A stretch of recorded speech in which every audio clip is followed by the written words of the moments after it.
Reverend Eileen, take it away.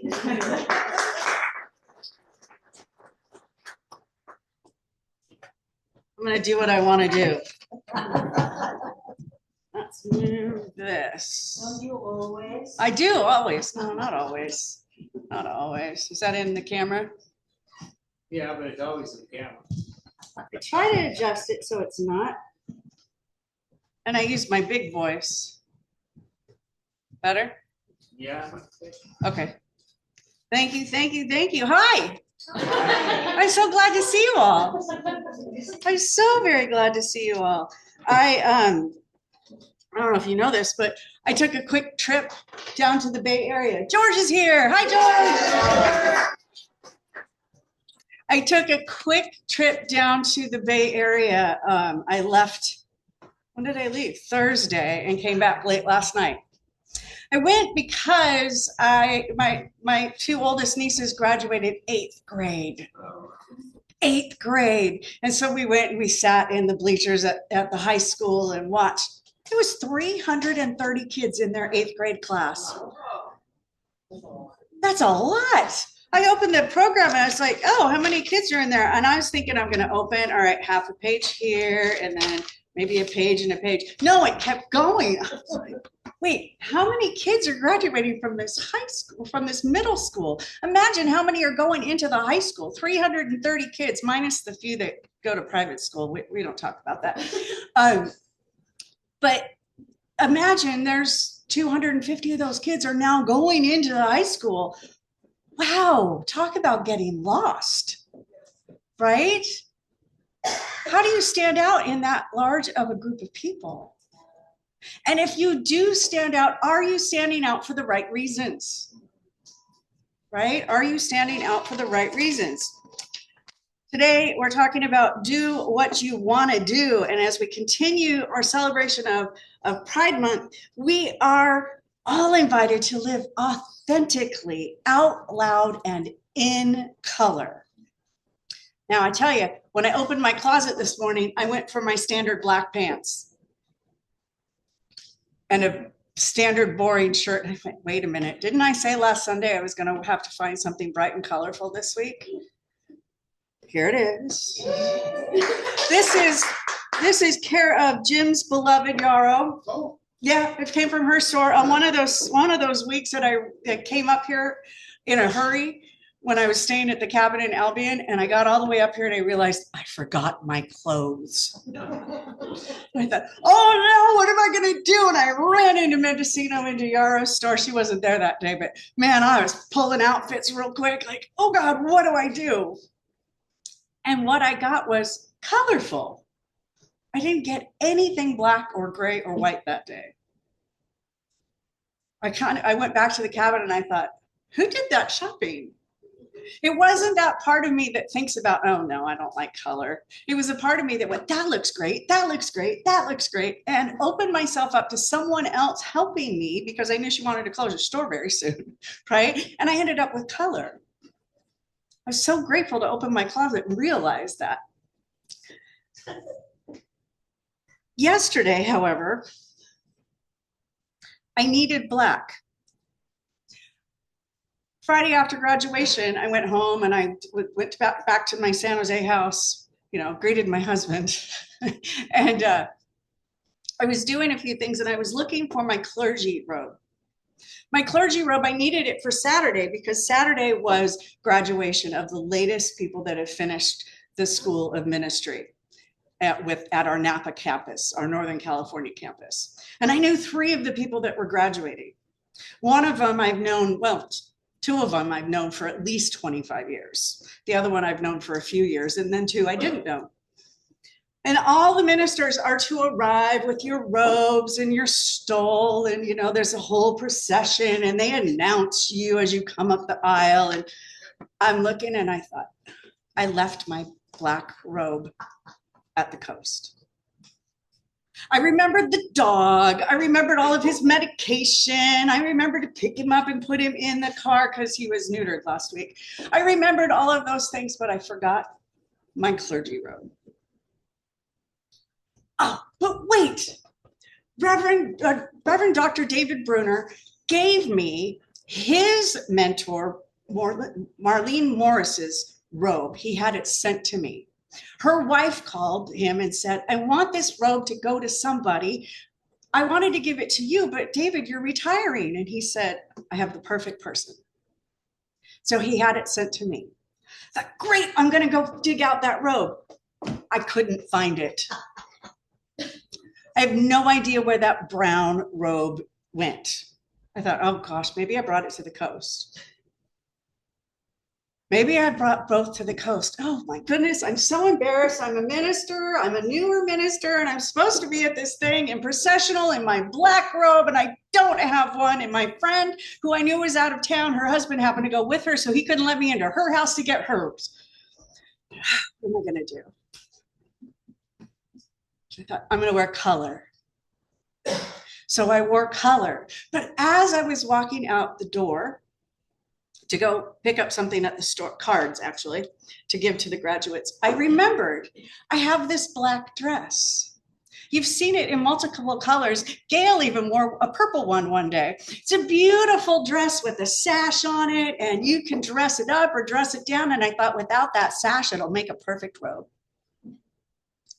So I steamed it real quick, and I put it on, and I said to Mark, what do you think? He says, you would never know it's not your clergy robe. It looks fantastic. Wear it.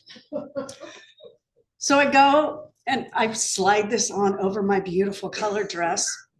Everybody's got their ministerial robes. And I don't know if you've ever seen a ministerial robe. They're thick. They're double lined. They're heavy. And it was hot. And here I am wearing this nice silk overlay that breathes over a silk blouse and linen pants. And I was still hot, but boy, I tell you, the people I was sitting next to, these ladies were dripping sweat down the sides of their faces. You could see the sweat dripping down the backs of the ministers in front of me. And you know, everybody's got a piece of paper and they're doing this. And I'm thinking, it's not my church, not my problem, not my church, not my problem. I don't need to get up. I'm part of the guest ministers here. Somebody did finally turn on the air conditioning. But it was hot. It was really hot. I thought, oh my goodness, I'm so glad I forgot my robe on the coast, because now I'm wearing something lighter. I'm wearing something lighter.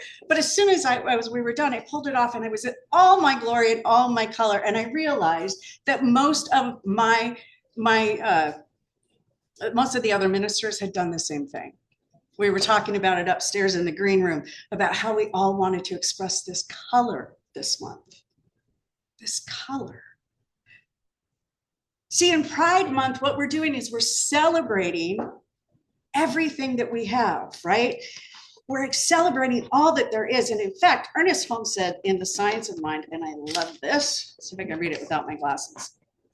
Nothing is real to us unless we make it real. Is that what I wanted? Yes.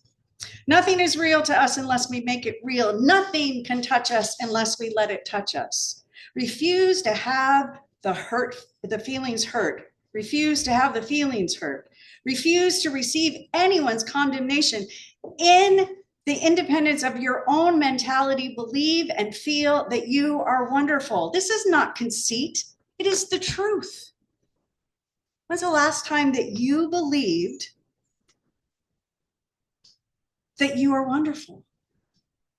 When's the last time that you felt someone else's condemnation hurt your feelings? I had that happen this morning. I let it get to me. I was flipping through on Facebook stories this morning, and there's pictures of three of my friends, a fourth woman I didn't know, on the skunk train last night. Women from the Bay Area. And so I joked back, and I said, hey, looks like you had a great time. Don't forget, church is around the corner from the skunk train at 11 o'clock.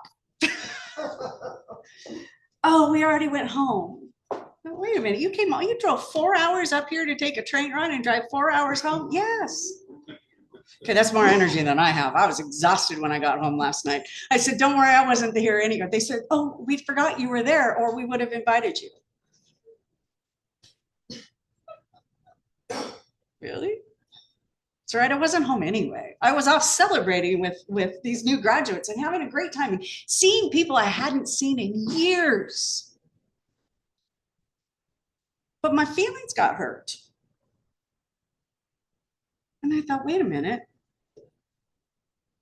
They were doing their thing. Why did I need to feel a part of that? Why did I have FOMO, fear of missing out? Why did I have that experience this morning? Oh, my ego got in the way. My ego got in the way. As soon as I recognized it, it was gone. It was over. I didn't have to worry about that ego anymore. But it took a minute. I actually had to text it to a friend who went, oh, that sucks. It's like, that's what I needed. Perfect. Thank you. I can move on my day, right? Sometimes that's what you just have to say. My little feeling got hurt. The one, right? And I have to get out of the way.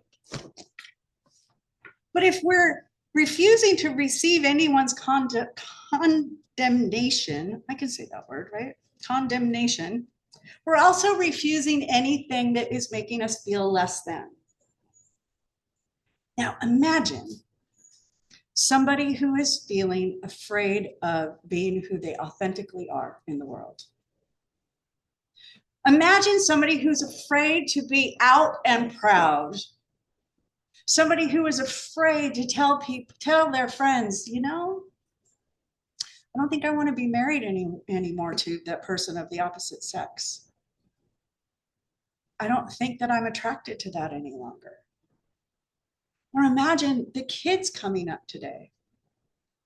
I was sitting there watching the girls in their graduating class thinking, all those kids that are around that age, 13, 14, 15, who are all coming into their sexuality and then stepping into high school at the same time with that many kids. I would not want to be coming out in today's world. Heck, I wouldn't want to be coming out in the 80s when I was a teenager, right? It's scary. Who's going to tease you? Who's going to give you a bad time? Who's going to mock you? Who's going to bully you? I was watching, anybody here seen Ginny and Georgia? Chelsea's like, yeah. Chelsea, did you see the first episode of the new season? Yes. So in the new season, the main character, or one of the main characters, her mother has gone to jail, being accused of murder. And she decides, I'm going to school the next day. I need some normalcy in my life. And she gets bullied. She gets bullied by people in school.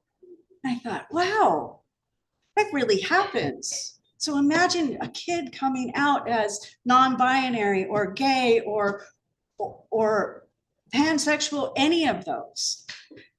And then imagine that there is someone of color on top of it. If you didn't notice, when you pulled up to the building today, we now have a pride flag hanging out, pointing towards the street. It says, all are welcome here. Because everyone is. Everyone is. For their own survival, LGBTQIA2 spirit and more people have learned to refuse to allow ignorant comments. Restrictive legislation and threats of physical violence prevent them sometimes from being who they are.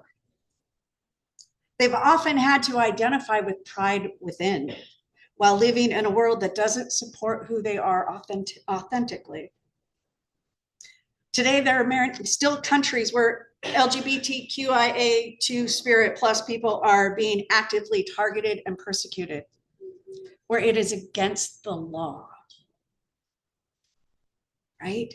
With the pride flag associated with the colors of the rainbow, this group of people are a great example of people living in color. And as Ernest Holmes writes, we all benefit from coming out of our emotional intoxication to be ourselves. The courage to be ourselves is that advice we often hear, right? But sometimes it feels challenging. Oh, I wanted to be myself yesterday, but I wanted to have that black robe.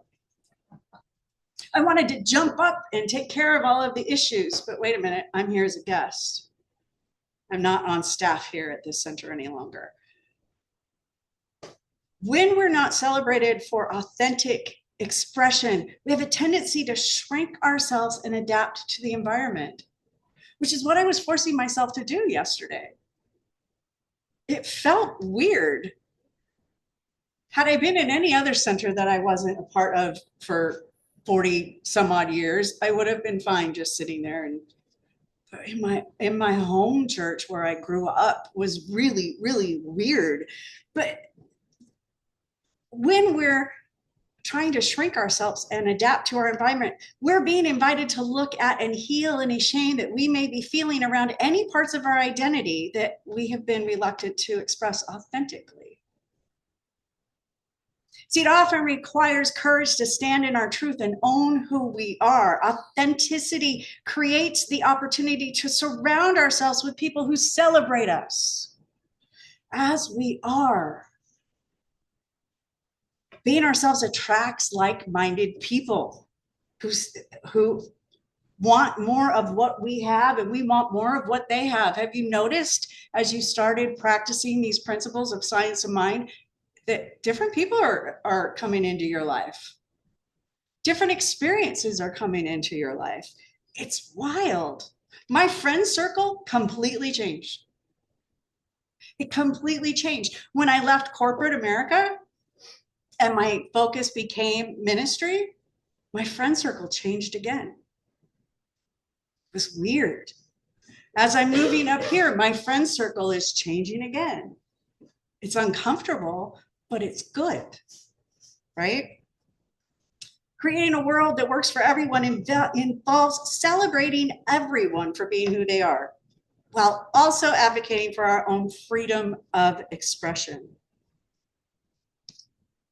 I love this comment, your pride is showing.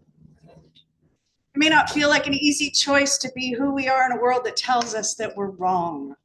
As people practicing the science of mind, we may feel like a significant minority in our lives outside of our spiritual center, right? People look at you and go, Center for Science of Mind, you mean Scientology? Right? How many of us have heard that? Right? Our decision to show up and participate in science of mind communities might feel like an act of rebellion because it's not a part of the norm. Our country that was based on Christian principles. It even says on our money, in God we trust. And yet the largest growing religion in America is Islam. It's Islam. Right? So this week we're being invited to be ourselves in places we may be hesitant to share. We no longer have to participate in the story that Centers for Spiritual Living is the best kept secret. You heard that one before? Oh yeah, we are the best kept secret. Why? I'm sorry, why? Why are we keeping this a secret? Why are we not inviting our friends and our neighbors to come with us to celebrate life, right? To celebrate humanity, to celebrate that divine that is within each and every one of us. Let's stop hiding our light. Let's shine it bright, right? Historically, our understanding of God could have been controversial, but today it's more common than ever. What we believe people are finding all over the internet. I don't know about you, but I was watching Oprah for years going, she's teaching exactly what we teach at our centers. I see it on the news. CBS Sunday Morning, all the time. I record it for a reason because I love to go and I watch and see, where's my spiritual principles being taught on my Sunday morning news? So what's preventing us from doing what we want to do and sharing who we really are in the world? So this week, I'm inviting you to come out of the spiritual closet.